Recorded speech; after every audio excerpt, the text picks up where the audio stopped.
Hello everyone, welcome back.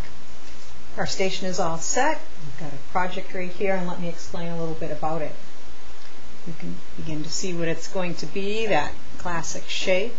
Put a little roof on it, set it on a base, and we'll put a little perch sticking out of there, and that's the beginning of a birdhouse. We're going to make it look really cute. I'm putting these little pieces aside. They happen to be lath board, and I painted those, watering down paint about 50% just to make it look more like, or react more like a stain than it would a paint. It has a great effect on it, so I'll put those off to the side. Those are just neat little pieces. Base coat with the wood, I put a nice smooth layer on. I happen to use Queen Anne's lace for the color. This wide board did not have any knots in it. Purposely chose that. A lot easier for me. I particularly like that. But if you have one that has knots, make sure that you seal it properly. Sealing the wood is number one.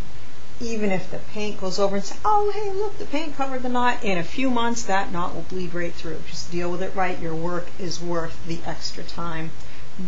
Setup should be done properly. Make sure you do that. That's real important. I want to show you to transfer the design. I have a flower pot, and I'm going to put a little off center.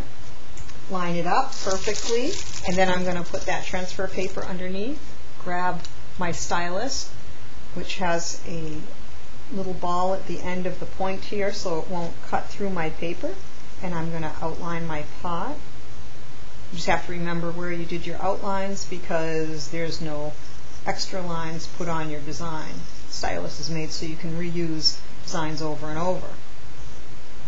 Just give myself some guidelines, put my paper and transfer paper off to the side, and I have light guidelines on my paper. It's really hard to see through the camera, understand that. Don't worry, I'll get some paint on it, you'll be able to see. Always wet your brush and take off the excess water. Pull out some of the paint, and I'm going to start with the pot. I'm using Georgia clay. I'm going to go on the rim. That way you have a real good vision of the design that I can see on the board here. When you're painting, you're also true in your design, so don't be afraid to make adjustments even from the original design. I'm going to move mine sideways. I consider that sideways for a flat brush because usually you would use the whole brush in order to get the nice lines. Don't be afraid to go over the area a few times just to soften it. Don't want ridges of paint. Another part that is good is, you can see how I'm missing some of the areas there. That's okay, because in a clay pot, you know, they aren't exact.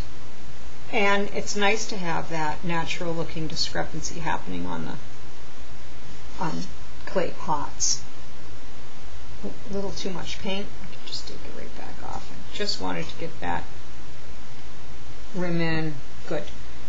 That's wonderful. I'm very happy with that. That's based in. It's easy. It's easy. Now I want to put that trellis in. That's more with a liner brush. Let me wet that. It'll hold the bristles together. And then I want to do it in a natural wood look. So I'm going to take out brown, but I'm going to add a little bit of the ivory to it so that it looks older and not perfect. And my lines come up, my two center ones, a little bit more into the brown. Come up to the same height. And two on either side. They don't come up as far. Cross members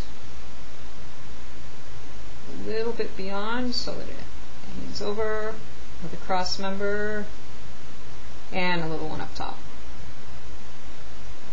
There. And I didn't know if you noticed yet or not, but how the bird's supposed to get in and out. This is a neat one. I didn't have to worry about what drill to use to get a hole in there. I'm just going to fake it with paint. I need a hole in the center about this big, and I have a pattern right here. Look at this. Isn't that perfect? I'm just going to eyeball this. You could take out a tape measure if you want and measure top to bottom, and oh, does that look right? But you know what? Looks pretty good to me. Put it right on there. Now we have a place for them to get in and out, and then I will drill a little hole right here, and I'll put a little perch in there, because that true three-dimensional sticking out is one of the elements that would make it a surprise to look at for everybody. So this hole, I'm going to base it in charcoal. I'm using the flat brush again because I like using the flat brush. It just has a smoother line to it. I also feel that if you're watching it now saying, it's not too smooth, Ellie, it's not a problem because it's only the first layer and it does come out a little uneven. The second layer will definitely smooth out the color. And again, it's a birdhouse. I don't want it to be perfect. So that's okay. Okay, here we go. Do you want it on too thick so it'll dry a little over the edge?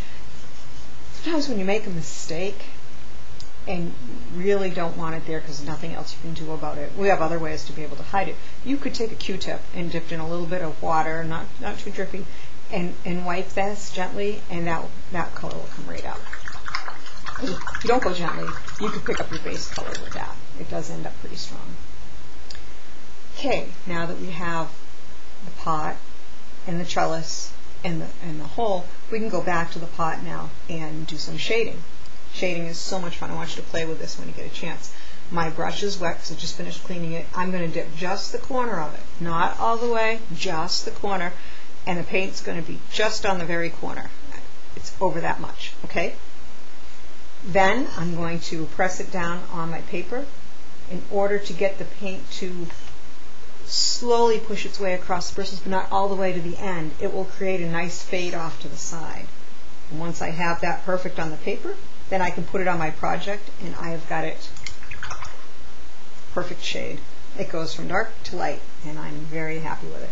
I'm going to reset up my brush because I want to make sure that I do the rim too. That also can't look like it's just hanging out there. And if I can always add more, I also, if I have a little bit left on my brush, wouldn't mind putting a little under that rim. Isn't that cool? It's just all of a sudden that rim just pops right out. And you saw how quick it was. Okay. I also find that you need to do a highlight. I'm going to do the same effect. Dip the corner in, just kind of wipe it on my palette a little bit just to blend it on the bristles here. And then I'm going to come, not quite in the center, but a little bit over to the right. So it's opposite of that shadow. And I'm going to put it in here. Of course, the rim would be a little lighter, right? More light on it, so a bit stronger. And then some lines down here. And I use that blending tool that we all have, you know, these little things right here. They work great. You just have to wash them at the end because they do get a bit messy. There, and then we've got a little highlight, maybe a little bit more. Really, the highlight is a wonderful one to play with. But while that's all drying, I'm going to go back and double check with my entrance into the birdhouse. So you can get fooled and think they can really go in. Just wanted to round that out a little bit. And then I'm just going to darken the top because in the bottom here, I want to actually highlight.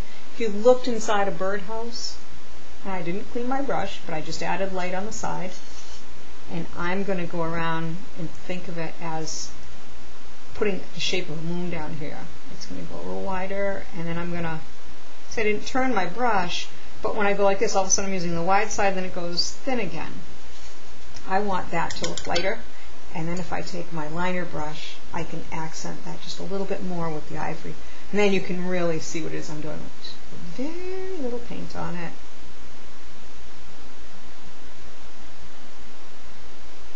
And let it just go right off. We don't want to make it any definite, but that gives that 3D effect. So I think it would be great if you practiced shade and highlight on a pot. Any size that it comes up, doesn't have to look exactly like this. Using the liner, that's a great one. And recoating this once it's dry and working on that. Look in birdhouses and see how you see the rim. Remember, this is a great time to just play, have a great time, and don't forget, it's only paint.